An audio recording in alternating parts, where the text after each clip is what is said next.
Hey guys, welcome back to my channel. If you're new here, please take the time to subscribe. And those of you that are not, welcome back. Okay, so today we're going to go over what I feel are the top 7 seasonings or condiments that you should have near and readily available when you're cooking or when you're doing your video, your cooking video. And the reason for that is because you don't want to be looking around and scrambling around looking for seasonings. And I mean, sometimes you have to, sometimes you're like, you forget something, and it's, that's reasonable, we're human, but you don't want to be doing that all the time, and it just takes away from the video. You have to step away from the video, and if it becomes a habit, then, it's not good. In my view, it's not, it takes away. So the best thing to do is have an idea first of everything that you need for your video, for your cooking video. You're not always going to need all the same seasonings. You're not always going to need the same condiments or the same ingredients, and you're always going to have your favorites. For me, my favorite is my rotisserie perfect pinch seasoning for chicken, and I love that I put that on almost everything. I like to use my vinegar a lot, and I also like to use my adobo and my olive oil. Now, salt I do not use a lot because I try to watch my salt intake. And anyway, a lot of the things that we use to season our foods with already come with salt. And so let's start with our adobo. Now, adobo, I like to have adobo ready for cooking because adobo has several things in it. It's got pepper, it's got salt, and again, I'm not going to use additional salt because usually when I use the adobo, it's usually good enough in salt. And it's got a lot of salt in it, and for every quarter teaspoon, it's 360 milligrams of sodium. And I believe that a quarter teaspoon of salt, just to give you an idea how salty that is 500 milligrams of salt. Okay, so just using your adobo alone will give your salt enough of a salty flavor. You don't need to use more than that. Well, in my opinion, especially me that I'm trying to watch my salt intake. Okay, and plus there's other ingredients in your adobo. Okay, you've got garlic, oregano, turmeric. All right, so it's got different things in there. And also, now on the market you have different types of adobo. I think that you also have, like this one. Well, some of them come without pepper. Okay, and this one comes without pepper. So, there are different types now of adobo on the market for different tastes, depending on what you're going to be cooking. All right, then I've got my olive oil, and I love the flavor that olive oil gives certain foods, and I like it like when I'm going to saute my vegetables before I'm going to cook something.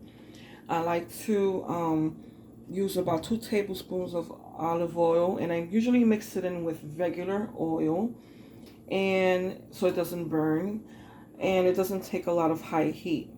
So that's why you have to be careful with olive oil when you're going to saute with it. And I'll saute my onions and my green peppers and garlic in it. And I like to also put this over cooked potatoes, especially boiled potatoes. And it gives it a very nice flavor. Or if I'm boiling green bananas, this is very good for that too. Okay, so I like to use my olive oil. All right, and then we've got the vinegar. And vinegar, I have different kinds of vinegar. I've got wine vinegar, red wine vinegar. I've got white distilled vinegar. So, and it really doesn't matter which one you use. I'm going for the little tangy taste. And I like to use this when I'm making the pickled onions, when I'm making potatoes and boiled bananas or boiled vegetables like yuca. And if you put a mixture of oil and vinegar in there, it's beautiful. It's wonderful. And also, I like to make dressings out of vinegar. And I usually take my mayonnaise, like 2 tablespoons of mayonnaise, I'm sorry, and about a half a teaspoon of vinegar. And I mix it together and I add some black pepper. And that's really just for the little tangy taste. And that I'll make a dressing for that, like for a sandwich. Okay, so that's for the vinegar. And vinegar, you can also pour it in salad, a little bit of salad, which is good, and it's healthy, you know. Then you've got your oregano, which is oregano I use in most of my cooking if I'm going to be making chicken, and I'm going to marinate the chicken. So it's going to be overnight usually that I marinate my meats, and chicken, pork chops, fish. And what I do is I'll add some garlic, fresh garlic. I'll crush it with oregano and a little bit of vinegar. Okay, and add a little bit of water. You add that to your meat. You can either put it in a bowl or a baggies, and you're gonna let that stand overnight in your refrigerator. And when you cook it, it's gonna be the best flavor, because it's all the flavor is gonna get infused into your food, into your meats.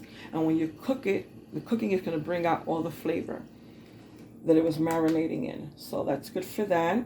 And you don't just have to use oregano for marinating. You can use it as a garnish. You can use it for cooking. You add it to your foods as you're cooking them, into rice. You can add it into your meats as they're cooking, your stews, your soups, almost anything. A lot of things will be enhanced with the flavor of oregano. Okay, and then a lot of viewers already know my perfect pinch rotisserie chicken seasoning. Okay, I like to pour that just as it is on sandwiches when I make a sandwich, or I like to sprinkle it on French fries. Okay, when you make your French fries, it's nice to put a little bit of seasoning on them. And I find that rotisserie chicken, this type of seasoning goes very well with the French fries. It gives it a very nice taste. Okay, and then again, use that word. I use this in a lot of my foods. Okay, and I just use a little bit because, again, remember the salt. This comes with salt. And just to give you an idea, let's see, serving size is 1/4 teaspoon, and the sodium is 110 milligrams. It's not a lot as compared to the salt, because the salt is 500 plus milligrams per 1/4 teaspoon, but it's still considering a lot. So you still have to watch your salt intake. Well, I do. I have to watch my salt intake during the day. So just a sprinkle of this will go a long way for me. Okay, and then we've got black pepper, good old basic black pepper. Okay, McCormick. And what I do is I sprinkle this on eggs. Okay, this goes in my marinades too overnight. That goes on my whether I'm boiling eggs, frying eggs, or scrambled eggs. Doesn't matter how I make my eggs. I like to put my black pepper into it. I like to put the black pepper into my sandwiches also.